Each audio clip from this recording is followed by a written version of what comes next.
Hola, buenas tardes. Soy Elisa Yurba y de nuevo agradecer al comité organizador y especialmente al doctor Otto Hiller la posibilidad de participar en este congreso tan importante. Hoy vamos a hablar de la implementación de método mecánico de inducción al parto de forma ambulatoria. Como saben, la inducción al parto es el procedimiento obstétrico más importante y afecta a alrededor de 1 de cada 3 mujeres. Y sin embargo, no hay un método claro de inducción al parto. Si preguntan un poquito a sus colegas, verán que cada uno de ustedes utiliza un método diferente en pacientes diferentes, etc. Hoy por hoy, la inducción al parto de forma más frecuente se utilizan métodos farmacológicos, las prostaglandinas concretamente, pero se sabe que este método farmacológico tiene un aumento de riesgo de hipertono y taquisistolia, por tanto puede afectar el bienestar fetal y por ello la mayoría de casos se necesita una monitorización fetal y por lo tanto la paciente debe permanecer ingresada en el centro hospitalario.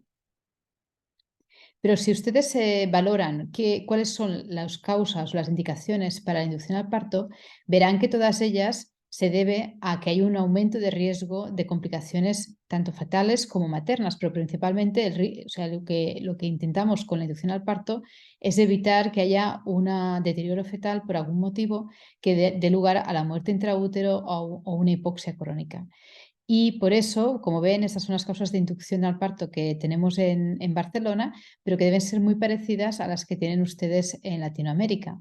Destaca la gestación cronológicamente prolongada, que en nuestro caso inducimos al parto las 41 semanas y 4 días, pero también verán que muy prevalente entre las causas de inducción, aquellas que se deben a problemas placentarios como la preeclampsia, la restricción de crecimiento o el feto pequeño por edad gestacional.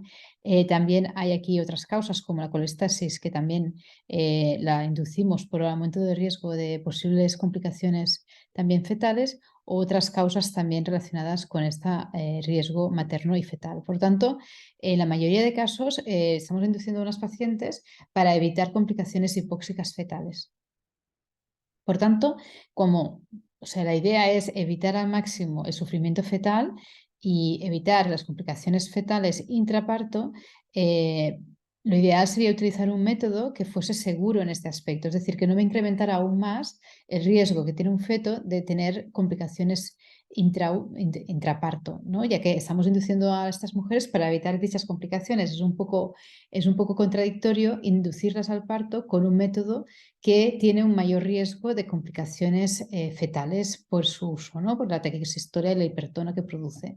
Por eso, en nuestro medio, en concreto en el Hospital de San Pau, lo que hicimos es adoptar el método mecánico, que es este método que es especialmente indicado para la inducción del parto. Consiste en 2 balones, uno que se coloca intraútero entre el orificio cervical interno y la membrana amniótica. Por lo tanto, produce esta separación entre el amnios y el cérvix, que es lo que se supone que va a liberar de forma natural las prostaglandinas maternas, y luego tiene un balón a nivel vaginal entre el orificio cervical externo y la vagina, que lo que hace es fijar de forma correcta este balón intraútero y evitando su desplazamiento y que haga una presión adecuada sobre el cuello del útero. Este método nos queda así colocado, como veis en este dibujo, y lo que permite es esta liberación natural de las prostaglandinas maternas, así que se inicia el proceso de maduración de forma natural. Hay estudios, en este caso os presento un metaanálisis para no inundaros a datos, pero este metaanálisis relativamente reciente en el que incluye un análisis entre la diferenciación entre prostaglandinas y método con el doble balón, y lo que observa en estas casi 8, en este estudio es que la tasa de parto vaginal es igual en el balón que en las pacientes que se inducen con prostaglandinas. Sí que no hay diferencias tampoco a nivel del uso de instrumentos, tampoco hay diferencias en el ratio de cesáreas, pero sí que hay una diferencia, aunque no llega a ser estadísticamente significativa, de la causa de las cesáreas. Vemos que en los casos de prostaglandinas la mayoría es por una pérdida de bienestar fetal, mientras que en los casos de balón la mayoría se debe a una no progresión del parto. Entonces, esta también es una pregunta que es importante hacer a las mamás. ¿Qué preferirías, tener una cesárea por un fallo de inducción o un fallo de progresión del parto, o bien una cesárea urgente por un riesgo de sufrimiento fetal en el cual el niño puede ser que requiera pues, ingreso en UCI? Pues si diésemos a elegir a las mamás, probablemente te dirían que prefieren un método más seguro para su bebé y para ellas. Y aquí tenemos la contrapartida. Está claramente demostrado cómo las prostaglandinas tienen mayor riesgo, 10 veces más riesgo de tener estas mamás una polisistolia o un hipertono, y también tenemos más riesgo de forma también significativa de tener un pH fetal al nacimiento por debajo de 7, es decir, una hipoxia fetal. Y además también se correlaciona con un aumento de ingreso a UCI de forma también significativa. Por lo tanto, en estos estudios y también estudios posteriores han demostrado cómo las prostaglandinas comparadas con un método mecánico tienen más riesgo de taquisistolia, tienen más riesgo de sufrimiento fetal, tienen más riesgo de hipoxia neonatal y tienen más riesgo de ingreso a UCI. Por lo tanto, yo creo que a nivel de seguridad está claramente en beneficio del uso de métodos mecánicos. Esto también se ha revisado por la Cochrane más recientemente. En este caso, incorpora más de 22.000 pacientes con más de 100 estudios randomizados, y lo que observa es que el balón siempre es más favorable a nivel del perfil de seguridad y por lo tanto anima a que este instrumento, esta herramienta que tenemos para la inducción sea tenido en cuenta y se valora conjuntamente con la mujer qué método de inducción puede ser el más adecuado para ella y en esas circunstancias de la inducción. Aquí tenemos también otro paper que va a trabajar el tema solamente de la seguridad. También es muy importante, ¿no?, saber de cuánto de seguro es este balón.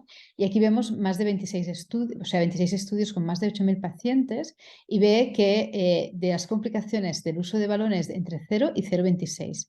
Y la complicación más frecuente fue la ligera desconfort de llevar este balón puesto durante las horas de la inducción. Por lo tanto, la evidencia en la revisión más reciente de las NICE es que la inserción del doble catéter, de balón de doble catéter para la inducción con mujeres, sobre todo con un alto riesgo de rotura uterina, como pueden ser las cesáreas, es adecuado y es el método de elección.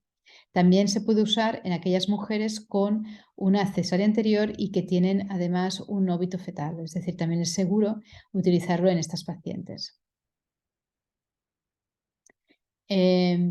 Además, también concluye en esta update de la NICE Guidelines en 2021 que los métodos mecánicos son menos probable de causar una hiperestimulación que los métodos farmacológicos, como decíamos.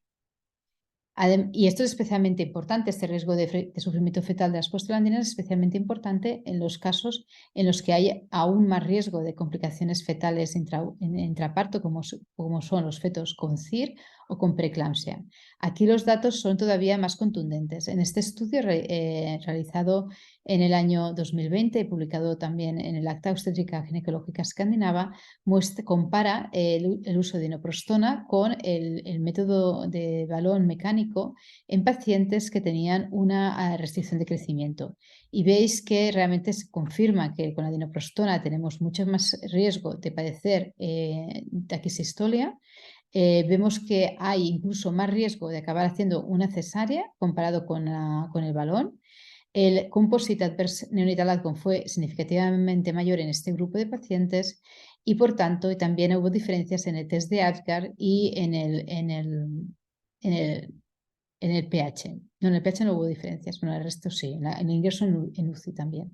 Por lo tanto, en estos fetos especialmente sensibles y vulnerables, como son los fetos con restricción de crecimiento, sería muy importante utilizar el método mecánico para asegurar un buen resultado, menos riesgo de cesárea y menor tasa de ingreso en UCI.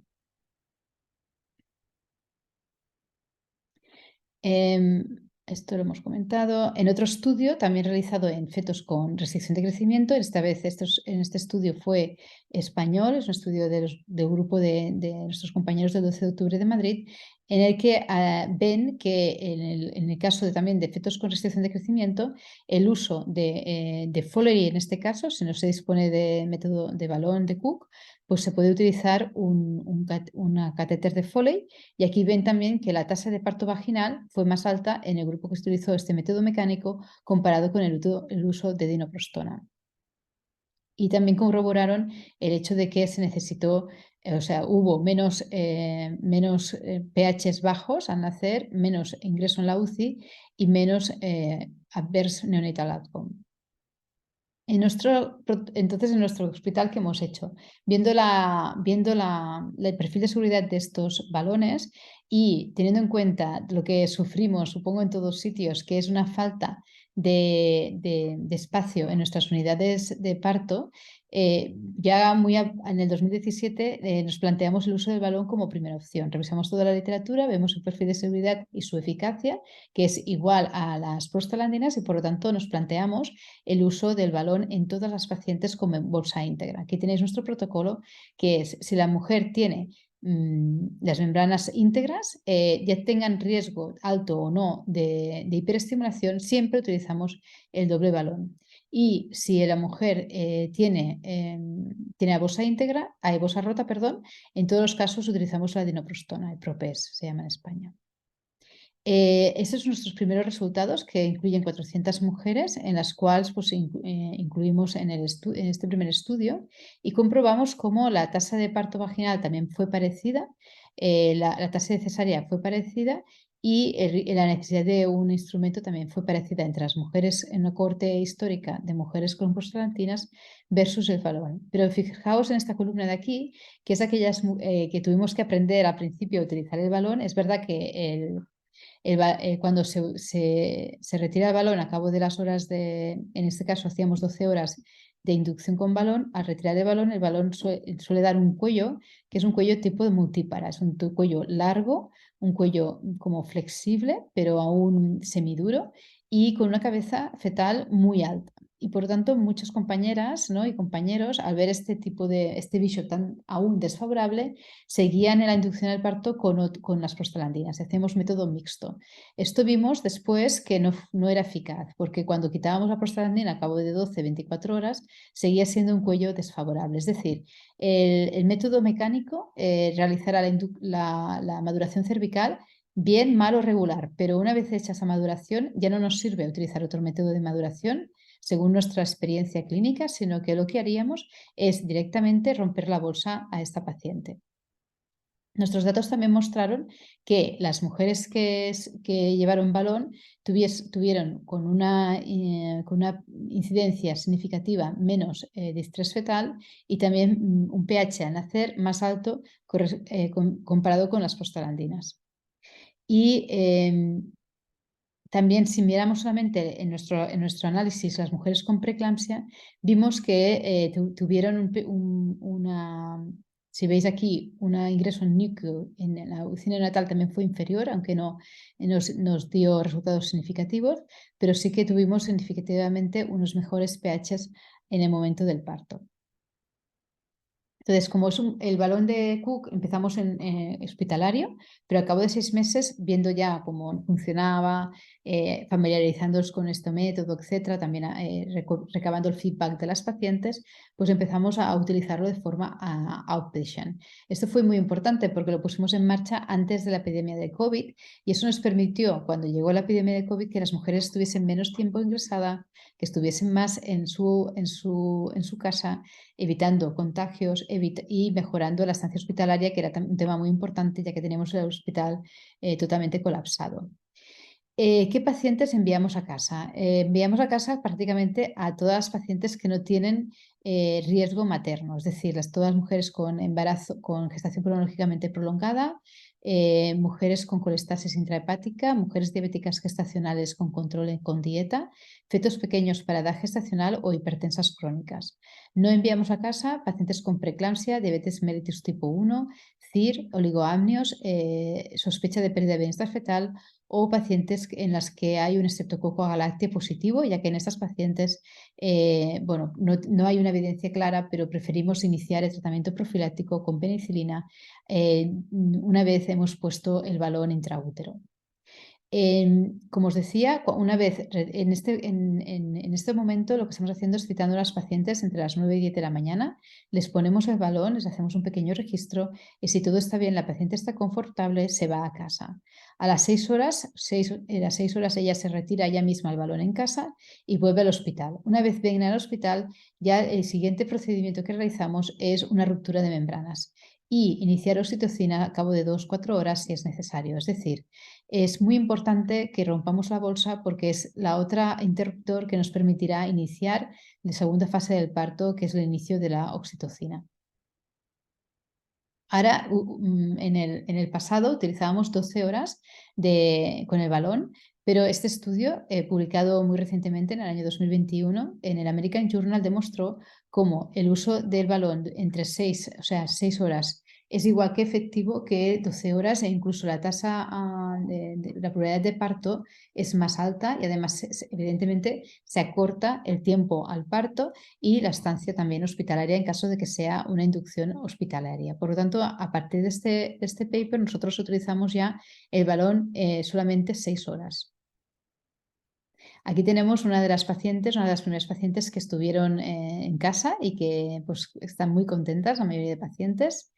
Y las ventajas de este método de inducción mecánico en casa son que no hemos tenido ninguna complicación ni materna ni fetal, no se requiere ni personal para vigilar a la paciente ni al feto, sino que como es tan seguro, la paciente puede estar tranquila en casa. Imaginaros que es una paciente de riesgo que le está poniendo de parto, ¿verdad? Que no la ingresáis de forma pododómica, aunque tenga riesgo, sino que la enviáis a casa. Pues este sería la misma situación clínica. Además, ha demostrado este método una reducción de la estancia hospitalaria. La mamá está muy contenta de poder estar en su casa con su familia, comiendo su comida en su cama, en su lavabo, etc. Es más fácil convencer a las pacientes que son reacias a la inducción. Ya sabéis que hay una corriente de parto natural, baja intervención, que está muy bien. Y las mujeres ya cada vez más no quieren oír hablar de una inducción y por lo tanto cuando les planteamos un método fisiológico que les muy seguro que les permite iniciar ellas mismas el proceso de parto, tan solo lo que hacemos es decidir cuándo y es tan seguro que pueden irse a casa, pues la paciente acepta con mayor grado y con mayor satisfacción este proceso de inducción. Y como decíamos, es una aproximación fisiológica al parto. Aquí tenéis unas encuestas que hemos realizado para saber cómo están estas mujeres, cómo perciben, ¿no?, la experiencia vivida en la inducción con balón. Veis que no hay ninguna de ellas, el 90% no han presentado complicaciones. Tuvimos 3 problemas de vaciado de la vejiga. En este caso se recomienda disminuir la cantidad de fluido que hay en el balón vaginal, de unos 20 o 40 mililitros. Hemos tenido algún caso de sangrado vaginal, pero se ha autolimitado. Alguna mujer ha tenido un síncope vagal en la colocación del balón, puede ser un poquito molesto, y nos debemos asegurar que el balón está realmente no puesto intracervical, sino que debe estar puesto intraútero y vaginal. Si nos equivocamos y lo colocamos intracervicalmente es cuando tendrá mucho dolor. Eso nos tiene que indicar que esta mujer, o sea, que el balón no está bien puesto, lo tenemos que retirar inmediatamente, ¿de acuerdo? Un balón puesto no debe hacer daño, ¿de acuerdo? Lo que debe hacer quizás una molestia, como si tuviese pequeñas contracciones, como un molestia de regla, pero nunca un dolor que no se puede aguantar. Eso quiere decir que hemos hinchado el balón intracervical y por eso está doliendo tanto. Hemos tenido 4 balones que se han colocado, o sea, se han descolocado. Hemos tenido alguna mal presentación, veis aquí 10 pacientes, por eso, o sea, esto lo vimos que en algunos casos el balón sube tanto la cabeza fetal que en algunos casos el feto se ha dado la vuelta. Tuvimos 10 casos, o sea, un 2%, y esto lo vimos sobre todo en casos de polidramnios o casos en los que habíamos hecho una versión externa por un feto de nalgas y se había vuelto a colocar en nalgas. Por lo tanto, ahora ya no utilizamos el balón cuando hay un polidramnios o cuando viene de un feto con una posición inestable o que venga de unas nalgas que se han girado, ¿de acuerdo? Y hay también algún caso de que se ha requerido remover el balón porque no la mujer no lo ha soportado, solamente un caso de 500 casos, y dos, se ha hecho una amniotomía de forma, o sea, es una amniotomía al momento de colocar el balón, pero en este caso mantenemos el balón puesto y no pasa nada. Desde el 2019 al 2022 tenemos un 50% más de un 50% de las mujeres que se van a casa y ya llevamos más de casi, bueno, en este momento llevamos unas 1000 inducciones en domicilio. Por lo tanto, los mensajes a llevar a casa son que el método mecánico sería para nosotros el método de elección y recomendado, ya que disminuye el riesgo de hiperactividad uterina y por tanto de sufrimiento fetal. Por lo tanto, al ser tan seguro, evita la necesidad de una monitorización continua y de un control por parte del staff. Es muy importante recordar que en mujeres y en fetos especialmente vulnerables al riesgo de sufrimiento fetal, como puede ser las mujeres con preeclampsia, con fetos con restricción de crecimiento, la inducción al parto debería ser siempre con este método mecánico, porque esto se ha asociado a un menor riesgo de cesárea y menos riesgo de alteración, o sea, de ingreso en UCI y de malos resultados fetales y que es tan seguro el uso de este método mecánico que se puede usar de forma outpatient, de forma ambulatoria, ya que, como decíamos, no necesitamos la monitorización continua, tenemos más espacio en la sala de partos, tenemos más staff que puede estar pendiente de otras cosas y las mujeres tienen en general una buena satisfacción a este método y les gusta la idea de una aproximación fisiológica. Y eso es todo. Muchas gracias por vuestra atención y espero que acabéis de tener un congreso muy fructífero y veros pronto en otra ocasión. Adiós, gracias por todo.